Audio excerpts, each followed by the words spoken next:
Jensen here. If we can now talk openly about ringing in the ears, could that mean that maybe we're on the cusp of being able to let freedom ring? I remember in the 1960s when Martin Luther King Jr. gave that speech about let freedom ring. Today I want to talk briefly about an article that was reported NBC News, so this would be mainstream, okay? April 23rd, 2023, within the last few days. This article was written by Erica Edwards, and I'm just going to read from the article. I am not trying to say anything controversial. I am just going to take this article from the NBC News, April 23rd, 2023, and these are just my thoughts, nobody else's. I don't represent anybody else. The title of the article is Possible Links Between COVID Shots and Tinnitus Emerge. You might wonder, what is tinnitus? Tinnitus is sort of a phantom noise. It's a noise that a person hears and no one else hears. It's a high-pitched ringing. It can be mild, moderate, or severe. It can be an isolated symptom. But in some people, it might be associated with dizziness, with hearing loss. With some people, it might be associated with headaches and pain in the ears. It might be disabling. It might be something that comes every day. It might be something that comes every week. It might be continuous. It might be intermittent. Some people incorrectly pronounce it tinnitus, but it's tinnitus. I think the reason they call it tinnitus is they think of tonsillitis. But anyway, tinnitus is what this article is about. Here's what it says. People who have developed life-altering ringing in their ears after COVID vaccinations demand deeper investigation into this potential side effect. How many people have complained to the CDC as of last week? 16,183. I did the math on that. That would be over 300 people in every one of the 50 states. In a state like Minnesota with 87 counties, that would mean every county would have approximately 4 cases of it. I had a patient in recently, did receive COVID vaccines 3 or 4 times. In the months to follow, did develop ringing in the ears that's been chronic, persistent, and problematic. And he has never had this before. Can I state that he has tinnitus because he got vaccinated? I cannot. Most of the time, in my 40 years of practicing medicine, when we have a patient with isolated tinnitus, we're not able to give them a specific cause. Unfortunately, we also can't give them a specific cure. I remember a couple decades ago, my wife was suffering from tinnitus. She also happens to have hearing loss. But her tinnitus, that phantom noise of ringing in the ears was so severe that she had to actually purchase, through medical people, what's called a tinnitus masker. This was 20 years ago. That was over $1,000. It was not covered by insurance. I remember it well.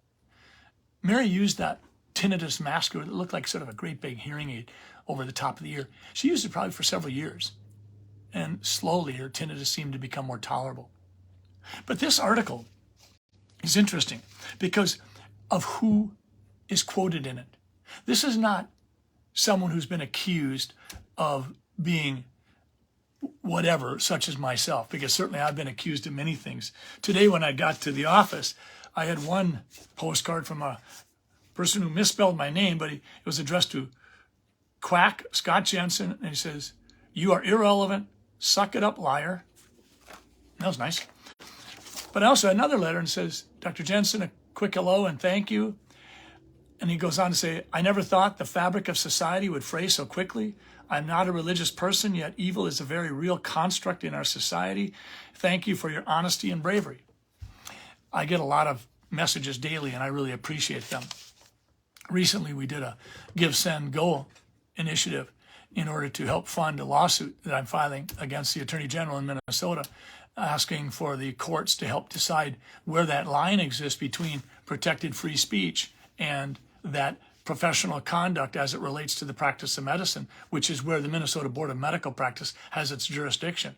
There's got to be a line somewhere, because I should be able to say what I'm thinking as long as it's what I believe to be the truth at that time, as long as I'm not, if you will, guilty of disinformation, which is the deliberate dissemination of information to mislead when you know that that information is either false or not what you are saying it is. So there's a big deal between disinformation and misinformation. But let's get back to the article by Eric Edwards. Here's what they say. Shaowen Bao, an associate professor in the physiology department of the College of Medicine at the University of Arizona, believes that ongoing inflammation, especially in the brain or the spinal cord, may be to blame for tinnitus. Okay, so we've got an expert out of the College of Medicine at the University of Minnesota. Bao is a representative of the American Tinnitus Association's Scientific Advisory Board. He has studied tinnitus for more than a decade. So this is no cheap fly-by-night voice. This is someone who really does spend time on tinnitus. He goes on to talk about, along with ringing in the ears, participants in some of the studies that have been done by Dr. Bao, other symptoms include headaches, dizziness, vertigo, ear pain, anxiety, and depression. Okay, so it's a big deal for a lot of people. As of Sunday, 16,183 people had filed complaints with the Centers for Disease Control that they developed tinnitus or ringing in their ears after receiving a COVID vaccine. I'm just reading from the article. After internal reviews of the reports, the CDC did not find any data suggesting a link between COVID-19 vaccines and tinnitus. Okay, so 16,000 people have filed complaints that following vaccination, they developed tinnitus. CDC has those reports on file. Internal reviews did not suggest a link. So who enters this article next? Dr. Gregory Poland. I don't know this gentleman, but he is the founder and director of the Mayo Clinic's Vaccine Research Group in Rochester, Minnesota. Dr. Poland is with Mayo Clinic. What he said, or what this article says, is the CDC has not made their reviews public, as it did after looking into other possible vaccine side effects, such as myocarditis. And this has frustrated the leading vaccine expert, Dr. Gregory Poland. Dr. Poland said, why has the CDC not done all of the research that they should do on this and published it? Dr. Poland, who was stricken with tinnitus after he received his COVID vaccines 2 years ago, suggested that the CDC remains unconcerned about these reports of tinnitus. So this is a relative bigwig at Mayo Clinic leading up their vaccine research group. He was struck with tinnitus after he was vaccinated. He has gone on record saying that he thinks these two events, the vaccine and the tinnitus, were causally related. In his case, the noise sounds like a constant, shrill whistle, and it affects his sleep and his quality of life. There are some days where I'm busy and haven't been exposed to too much in the way of noise. Other days, I could just scream. Since speaking publicly about his experience, Dr. Poland receives emails from strangers almost daily who say they experienced the same constant noises and believe it was triggered by the COVID vaccines. Dr. Poland said, you don't get over tinnitus. The question I have is, could this be some sort of sentinel event that something's changing? If Dr. Greg Poland can say, I got tinnitus after I got vaccinated, the CDC isn't doing enough. Why aren't they publishing all of their data in their internal reviews? If he can say this and not be squashed or censored, could this be a marker that we're entering a new chapter? We're entering a chapter in the United States and across the globe where once again we can let freedom ring. We can use our voices to share our thoughts and our concerns. In the days and the weeks to come, I plan on talking more about this.